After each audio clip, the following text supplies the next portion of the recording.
오늘 우리에게 주실 하나님의 말씀 보겠습니다. 구약 성경 호세아 2장 14절에서 15절에 있는 말씀입니다.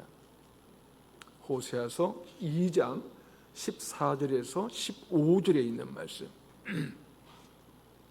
두 절인데요. 우리 마음을 합해서 주님의 말씀을 함께 봉독하겠습니다. 시작. 그러므로 보라, 내가 그를 타일러 거친 들로 데리고 가서 말로 위로하고 거기서 비로소 그의 포도원을 그에게 주고 아골 골짜기로 소망의 문을 삼아주리니 그가 거기서 응대하기를 어렸을 때와 애굽 땅에서 올라오던 날과 같이 하리라. 아멘. 저와 여러분이 믿는 하나님은 어떤 분이실까요? 여러분은 어떤 하나님을 믿고 계십니까? 좋으신 하나님이요? 좋으신 하나님. 그래요. 우리는 좋으신 하나님, 신실하신 하나님을 믿고 있는데요, 때로 그런 생각이 들 때가 있습니다. 다른 게 아니라 부조리 하고 남을 이용해서 부당하게, 그야말로 이 수단과 방법을 안 가리고 이득을 취하는 사람들은 사업도 잘 되는 것 같고 어찌 보면 일이 잘 풀리는 것 같은 거예요. 그런데 이 성실하게 일하면서 넉넉하지는 않지만 늘 자기 주변에 있는 어려운 일들을 돌아보기도 하고요, 정말 정직하게 믿음으로 살려고 애쓰는 사람들이 일이 잘 안 되고 오히려 악한 자들에 의해 일이 어려워진 것을 보는 것입니다.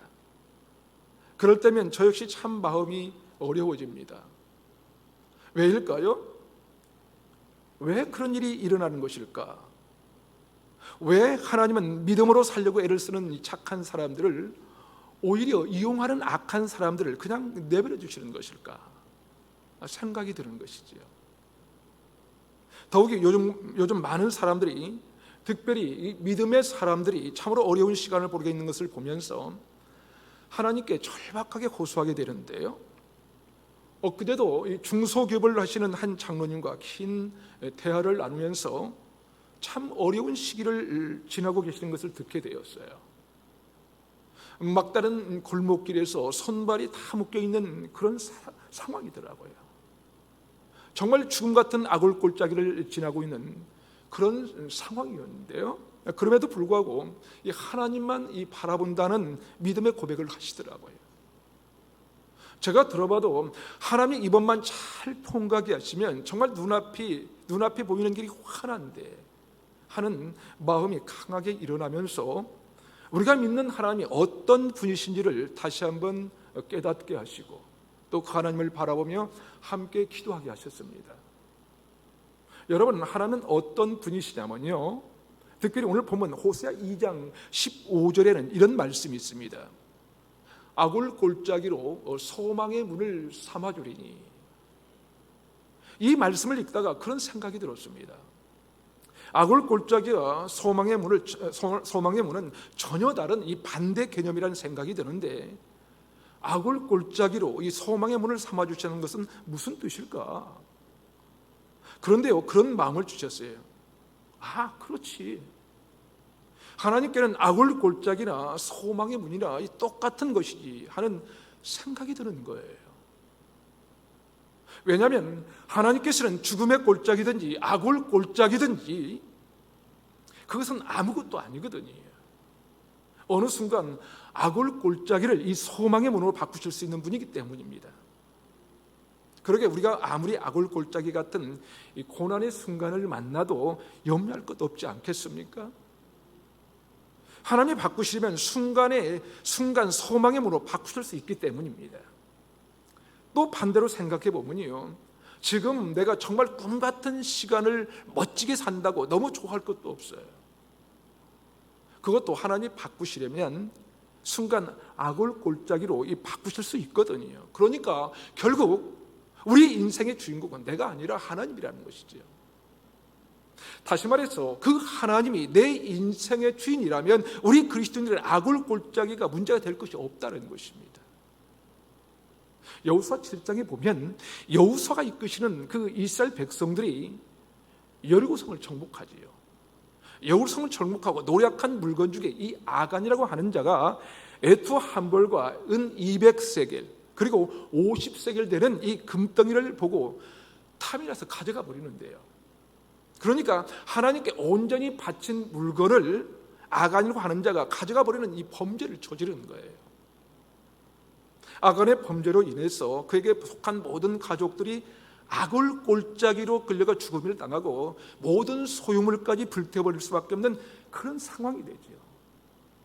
그런데 그렇게 고통과 이 죽음의 골짜기 된 악을 골짜기도 문제가 안 된다는 거예요.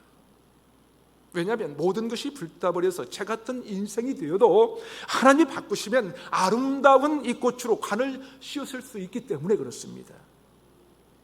언제든지 바꾸실 수 있는 분이니까 너무 고민할 것이 없다는 거예요. 너무 염려할 것이 없다는 말씀입니다. 고통의 골짜기를 지나간다 할지라도 눈물만 흘릴 것 없습니다. 주님께서요 악을 골짜기를 소망의 문으로 만들어 주실 것이기 때문에 그렇습니다. 이런 글을 본 적이 있어요. 인간이 무엇인가 전진하고 할 때 전진하지 못하는 이 잘못된 확신이 이 세 가지가 있다고 합니다. 그러니까 저와 여러분이 인생길을 전진해 나가려고 할 때 그것을 막는 이 잘못된 이 확신이 있다는 거예요. 첫 번째가 나는 언제나 잘 돼야 한다는 확신이랍니다. 내가 잘 돼야지, 나는 잘 돼야 해 라고 늘 그렇게 생각하는 거예요. 그래서 그 확신이 우리를 굉장히 고통스럽게 만든다는 거예요. 그러면서 오히려 전진하지 못하게 한다는 것이죠.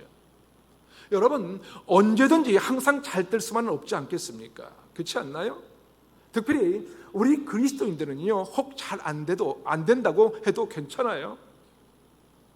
왜냐하면 하나님께서 그 순간을 바꾸실 때가 있기 때문입니다. 하나님이 바꾸시고자 하면 그것을 언제든지 바꾸실 수 있거든요. 그런데 대부분의 사람들은 어떻습니까? 내 사업이 잘 돼야 되는데, 내 자식이 잘 돼야 하는데 라고 생각에 빠져드니까 오히려 전진하기가 어렵다는 거예요. 전진하기가.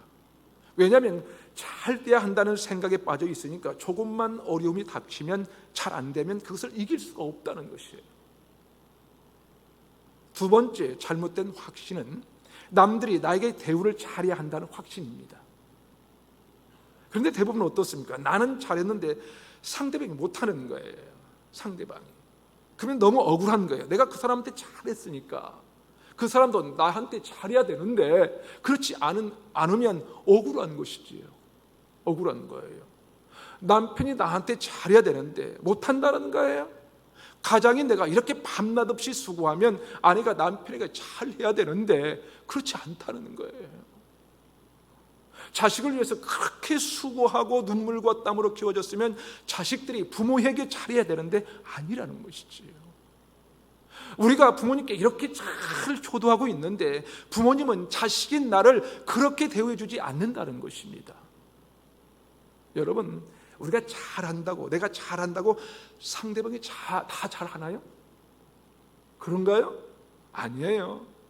여러분이 잘하면 다른 사람들보다 여러분이 더 다 잘해주던가요? 그렇던가요? 아닙니다. 우리는 참 진실한 마음으로 했는데 전혀 엉뚱하게 되돌아오는 그것을 여러분 경험해 보지 않으셨습니까? 그런데 우리는 늘 그런 생각을 한다는 거예요. 남들이 나한테 잘해줘야 한다고 생각한다는 것입니다. 세 번째 잘못된 확신은요, 세상은 늘 힘들지 않아야 한다는 확신이 있다는 것입니다. 내가 사는 세상은 어려우면 안 된다는 거예요. 여러분, 그런 세상이 어디 있을까요? 그런 세상이 있습니까? 그런 곳이 있다면 저도 가고 싶은 곳입니다. 그런 세상이 어디 있어요? 그런데 우리는 자꾸만 이 세상은 어렵지 않아야 된다고 생각하는 거예요. 아니요. 여러분, 세상은 어려울 수 있어요. 세상이 어려울 수도 있고요. 나는 잘한다고 해도 남들은 오해해서 나를 잘못 대할 수 있지만 그것이 우리 그리스도인들에게 문제가 안 되는 것입니다. 왜 그렇습니까? 왜요? 그것을 하나님께서 이 소망의 문으로 바꾸실 수 있기 때문입니다. 그래서 우리 그리스도인들은 이런 잘못된 확신을 가지고 있다가도 돌이켜서 하나님 때문에 또다시 전진하는 것입니다. 내가 저 사람한테 잘했지만 저 사람이 나한테 잘못해도요, 그래, 오해하면 어때? 오해하면 언젠가 오해가 풀리는 날이 있을 거야. 세상이 좀 힘들지만 어때? 어느 순간 그것이 우리 삶의 진짜 희망이 될 수도 있는 것이지 라고 생각합니다. 여러분, 속썩이던 자녀가 가장 효자 노릇한다는 말이 있지 않습니까? 진짜 그렇게 속썩이던 이 자식이 나중에 제일 효자 노릇하는 것을 경험할 수 있기를 바랍니다, 여러분. 그래서 자식들이 지금 좀 잘 안 풀리나요? 그것이 문제가 아니에요. 문제가 아닙니다. 그리스도인들은 더더욱이 오늘 말씀대로 자식 문제의 이 악을 골짜기도 소망의 문이 될 수 있는 것입니다. 사랑하는 여러분, 어떻습니까? 여러분, 지금 악을 골짜기를 지난다고, 이 고통의 시간을 지난다고 너무 힘겨워하는 것은 아닌지, 그렇지 않나요? 그렇다면 혹시라도 이 악을 골짜기를 소망의 문으로 바꾸시는 하나님을 신뢰하는 믿음이 약해진 것은 아닐까요? 우리가 그것을 점검해야 할 것입니다. 오늘 말씀은 이 말씀을 뒷받침하는 내용이 기록되어 있습니다. 오늘 보면 14절을 함께 읽어보겠습니다. 시작. 그러므로 보라, 내가 그를 타일러 거친 들로 데리고 가서 말로 위로하고. 여러분, 이상하지 않습니까? 하나님께서 악을 골짜기에서 고난 중에 있는 자들을 잘 타일러요. 야, 너 힘내야지, 잘해야지 라고 잘 타일러 말씀하시고는 어디로 데리고 가신다고 말씀합니까? 지금 다시 말해서 하나님께서 우리에게 한 목사 개척교회 하느라 힘들지?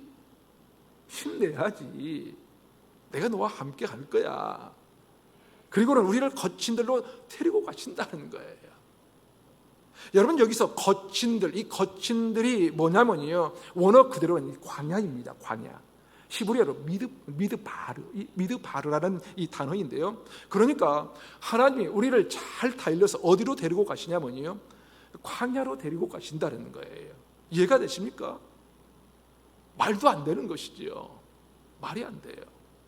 좀 전에도 말씀드린 것 같이 사람들은 전부 다 잘못된 확신이 있는데요, 그 중에 이 한 가지가 뭐냐면 세상은 어렵지 않아야 된다고 생각한다는 거예요. 그런 확신이 있다는 거예요. 그런데 하나님은 우리를 어디로 데리고 가신다고요? 어디로? 미드바르, 어려운 곳, 거친들, 광야로 데리고 가신다는 거예요. 그런데 여러분, 하나님이 인도하신다는 확신이 있다면 여러분, 광야면 어때요? 광야면 어때요? 하나님은 악을 골짜기도 소망의 문으로 바꾸실 수 있는 분이잖아요. 그러니까 여러분, 그 믿음이 있다면 하나님께서 우리를 거친 들로 데리고 가셔도 걱정할 것이 없어요. 힘든 곳, 어려운 곳, 광야로 데리고 가셔도 염려할 것이 없습니다. 왜입니까? 하나님은 악을 골짜기도 소망의 문으로 바꾸실 수 있거든요. 그러기에 거친 들로 데리고 간다 해도 고민할 것이 없는 것입니다. 거친 들이란 이 고통의 땅이기도 할 것입니다. 황문이기도 할 것이에요. 거친 들의 이 사전적 의미를 보니까요, 사람이 살 수 없는 곳입니다. 사람이 살 수 없는 곳. 그런데 여러분, 이 미드바르라는 단어의 이 원어의 의미를 봤더니요, 광야, 그곳에는 오아시스가 여기저기 존재하는 곳이라고 기록합니다. 광야, 그곳에는 오아시스가 여기저기 존재하는 곳이라고 말합니다. 여러분, 이 광야가 어디라고요? 광야가 오아시스가 여기저기 존재하는 곳이랍니다. 정말 의미 있는 곳 아니겠습니까? 그렇죠? 그럼에도 불구하고 솔직히 광야를 생각하면 마음이 참 어렵습니다. 저도 마찬가지예요. 아니, 우리가 사는 세상이 다 광야 같지 않습니까? 아니, 광야 같은 세상을 살아가는 것이 정말 버겁지 않습니까, 여러분? 그래서 어서 속히 이 광야에서 벗어나기를 소망하며 기도하기도 하고요, 그러면서 드는 생각은, 그래, 그때를 기다려야지, 그때를. 그런데 여러분, 그 기다림의 시간이 쉽나요? 기다림, 아니요, 힘겨워요. 힘겹습니다. 지쳐 넘어질 때가 너무나도 많습니다. 그야말로 기다림은 여러분 어려운 거예요. 기다림은. 그럼에도 불구하고 이 기다림의 광야에서 우리는 때때로 여기에 준비된 오아시스를 보는 것 아닙니까? 여러분, 오아시스를. 그런 광야 같은 세상에서 우리는 때때로 주님이 준비하신 이 오아시스를 보게 된다는 것입니다. 그것이 인생이 아니겠습니까? 여러분, 세상 사람들은요, 이 광야를 만나면 이런 광야에서 우리 인생이 어떻게 사나 늘 그렇게 생각합니다. 광야가 나를 얼마나 힘들게 하는데 내 인생이 제대로 될 리가 있겠어? 라고 생각해요. 그런데 하나님은요, 그렇게 생각하지 않으신다는 사실입니다. 시편 78편 19절을 함께 읽어보시겠습니다. 이것은 세상 사람들이 하는 말입니다. 시편 78편 19절 함께 읽겠습니다. 시작. 그뿐 아니라 하나님을 대적하여 말하기를 하나님이 광야에서 식탁을 베푸실 수 있으리야. 무슨 말이에요 이게? 하나님이 이런 메마른 광야에서 우리가 먹을 식탁을 준비할 수 있겠는가 하는 거예요.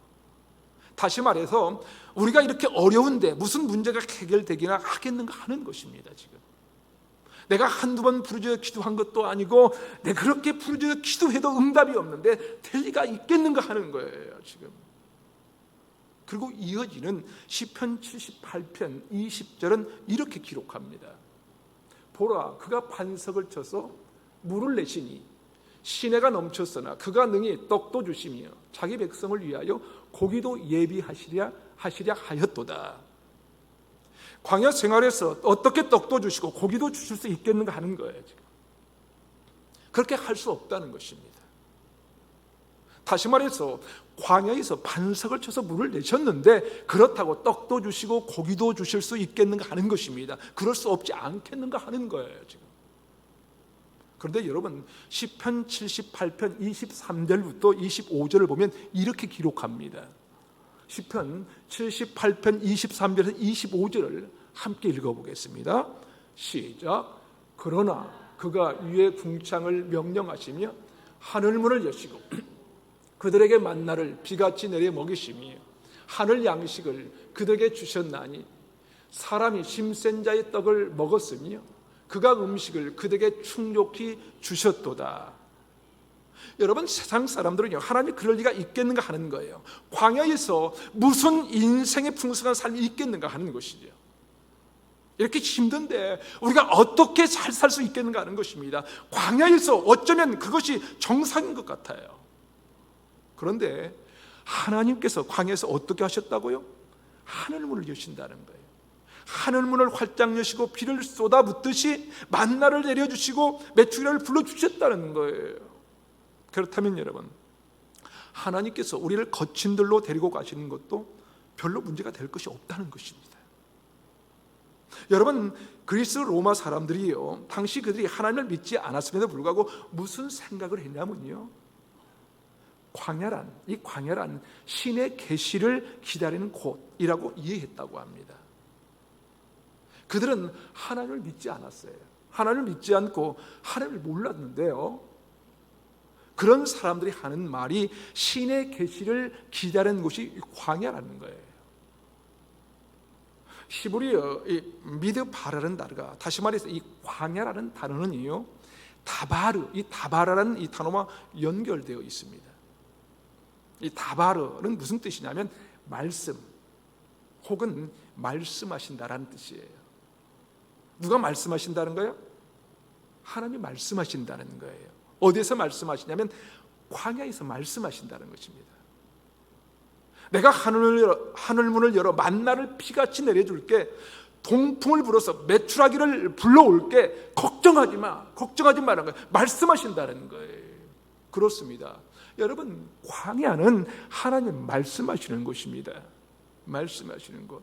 사랑하는 여러분, 이 신앙생활에는 그런 것입니다. 광야에서 하나님의 음성을 듣는 거예요. 광야에서 하나님이 우리를 향하여 말씀하시는 음성을 듣는 곳입니다. 그러기에 광야는 옛날부터 하나님이 자신을 계시하는 곳입니다. 자신을 계시하는 곳. 여러분, 하나님께서 왜 우리를 거친 들로 데리고 가시는 것일까? 하나님의 음성을 듣게 하시려고 우리를 광야로 데리고 가시는 것입니다. 다시 말해서 악을 골짜기를 소망의 문으로 바꿔줄 거야 라는 이 말씀을 들려주시려고 우리를 거친 데로 데리고 가신다는 거예요. 그러면 어떤 분들은 이렇게 질문하실지도 모르겠습니다. 아니, 그렇다면 악을 골짜기를 소망의 문으로 바꿔줄 것이 아니라 아예 처음부터 소망의 문으로 데리고 가시는 게 좋지 않을까요? 질문하실 분 계시죠? 사랑하는 여러분, 하나님은요 가장 좋은 것을 알고 계시는 분이십니다. 사실 우리는요 늘 좋은 길, 이 평탄한 길만 가요. 아무것도 생각하지 않아요. 감사도 잃어버리고요, 악을 골짜기를 소망의 문으로 바꾸실 수 있는 하나님을 잃어버릴 수가 있어요. 그래서 오늘 본문 호세아서는 이렇게 말씀합니다. 호세아서 2장 14절과 15절 앞부분을 다시 한번 읽어보겠습니다. 시작. 그러므로 보라, 내가 그를 타일러 거친 들로 데리고 가서 말로 이루하고 거기서 비로소 그의 포도원을 그에게 주고, 거기까지요. 자, 무슨 말입니까? 거친 들로 데리고 와서 그들에게 말로 이루하면서 비로소 그들에게 포도원을 주시겠다는 거예요. 여러분, 원래 포도원은 이스라엘 백성들의 것입니다.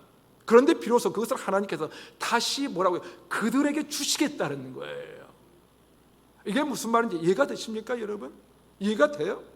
원래 자기 것을 다시 주신다니 무슨 말인가? 이해가 안 되시죠? 이해가 안 돼요.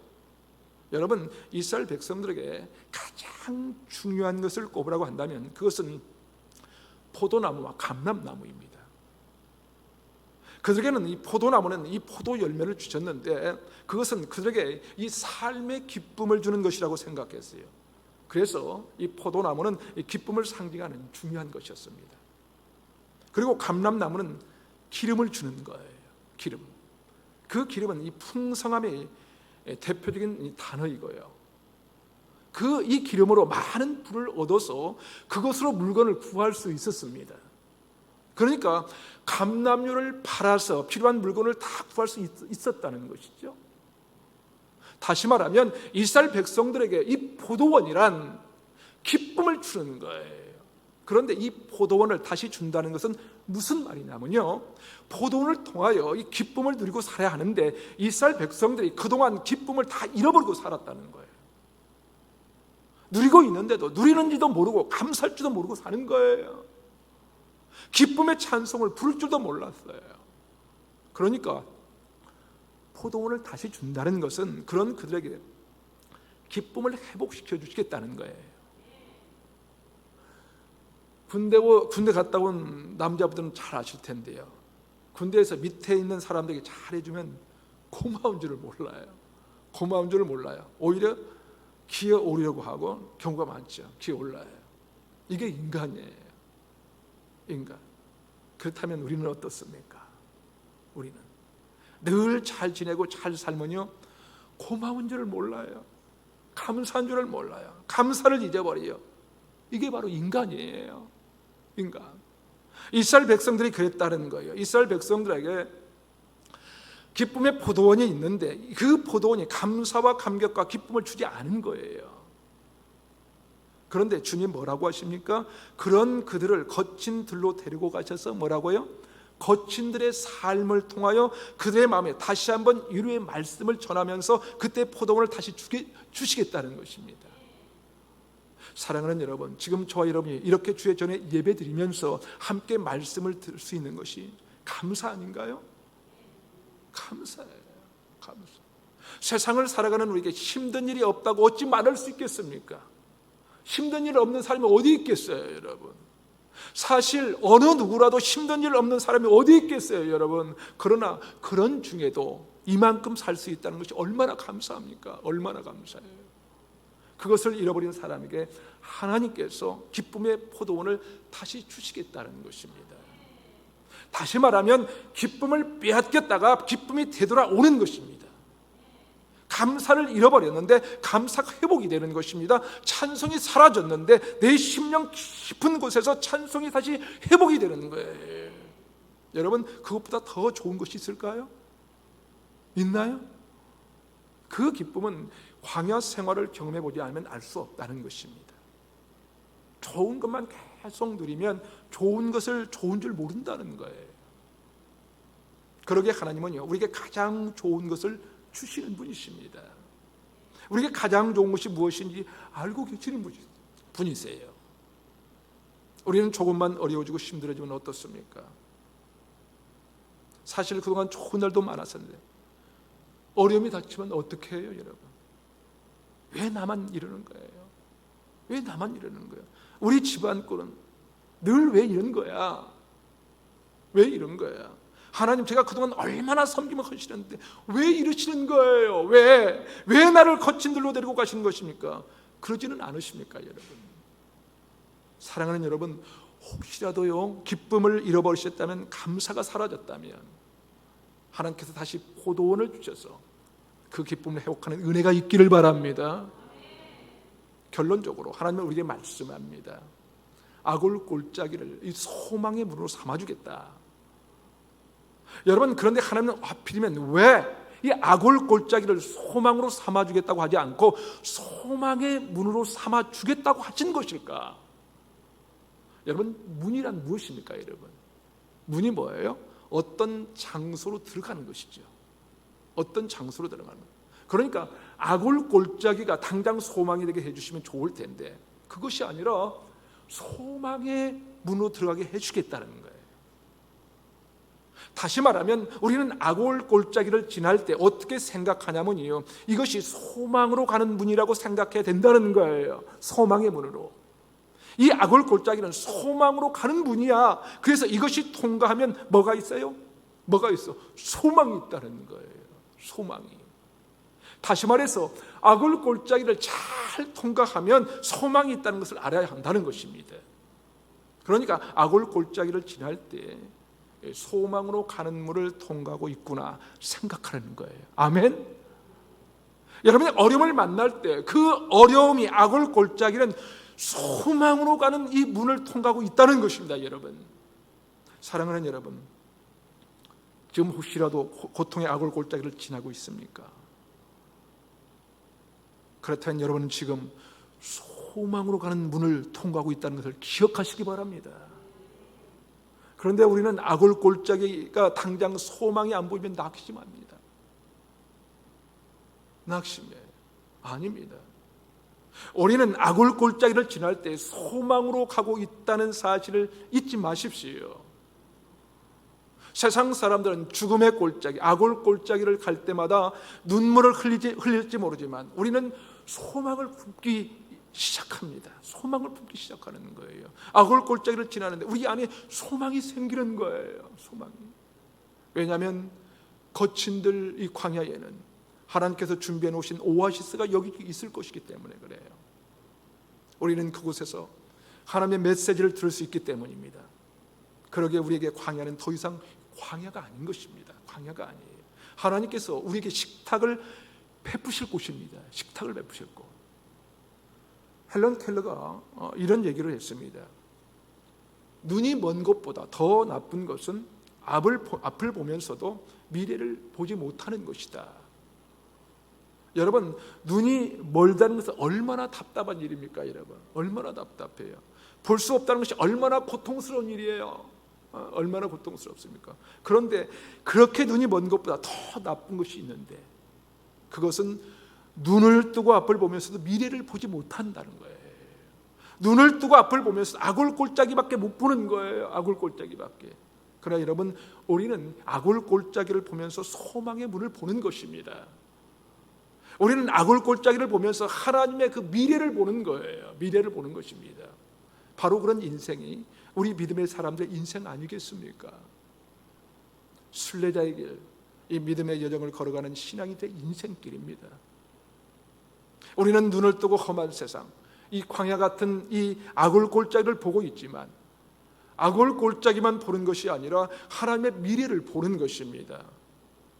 우리에게 가장 좋은 것을 주시는 하나님의 소망을 보는 것입니다. 그것이 믿음의 사람들의 이 삶의 길, 믿음의 여정입니다.